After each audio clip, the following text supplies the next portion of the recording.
My name's Misty Eyes Alicea. I'm a married, heterosexual, transgender woman, and I'm the director of 3 departments at an organization called SunServe. I grew up in a Christian family, and I lived my entire life on stage. And I was a praise and worship leader, youth group leader, missionary. The biggest misconception that the world has about trans people is that trans people are trans because they transition. In reality, people transition because they're trans. And what I mean by that is we are born this way. But some people have the courage to accept the brain that they were born with.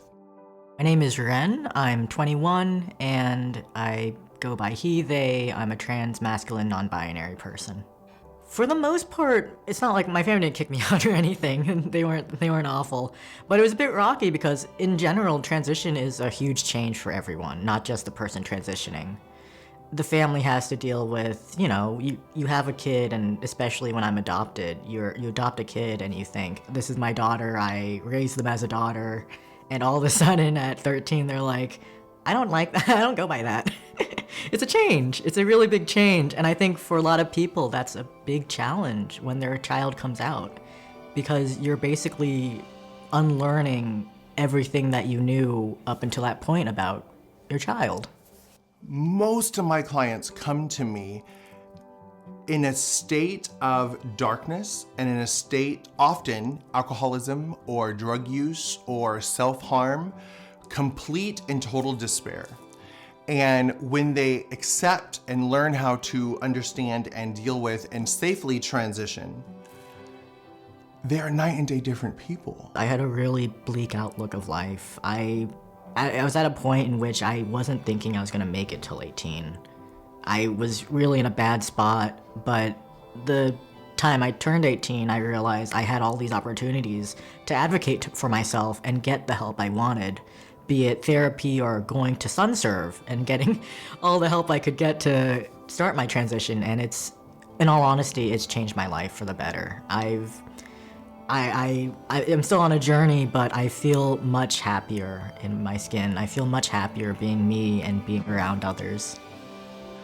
My transition journey started similar to a lot of our clients that came in.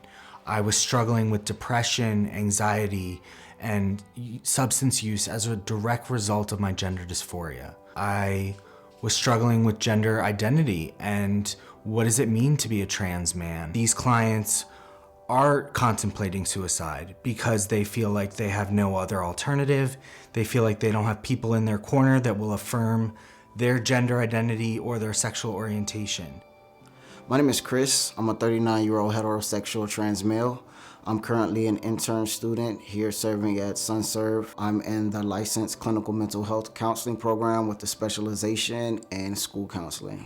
I knew I was trans from a very early age. I wanted to come out as far as maybe like 10 years ago, but during that time it wasn't as known. I didn't have a lot of information about it. I would get a lot of pushback from my partners, my girlfriends at the time, and I kind of chose their happiness over my own. Maybe about 2 years ago, I decided that, I was tired of waking up depressed and not being happy with who I saw in the mirror, and I just decided that it was time for me to finally be happy. And being that I am currently in the mental health field, I decided the best way for me to be effective in helping my clients was to first make sure that I was good with my own mental health. And in order for me to do that, I had to be comfortable in who I was. We help our clients have the courage to exist in a world that tells them they don't belong in. The laws every day are shocking. We are fiercely being targeted, and it is sending shockwaves through our community of despair and depression. And therefore, many trans people are trying to create a mass exodus from Florida. Almost every day, families are calling me, please, can SunServe help me get out? They are scared that they're gonna lose their housing. They're scared that they're gonna lose any access to employment or transitioning services. They're scared their insurance is no longer gonna cover them because they are a trans individual. They are scared, and they're coming to these support groups with a lot of anxiety and concern for their future. I rely on things like Medicaid and such, and if they stop being able to pay for that, it'll be much trickier to get what I need, like my HRT or my medications and such, especially when it comes to transitional care or gender affirming care. A lot of times people in my community feel like they can't exist and they don't deserve to live or thrive or be successful.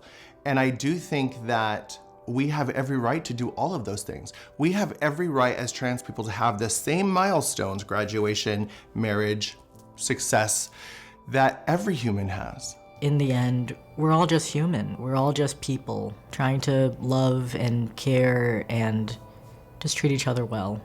My hope for the future is that, it may sound cliche, is that we just all get along. Everybody learns to just love, embrace, and accept each other. The world would be so much happier if everybody just shared the space. It's enough room for all of us.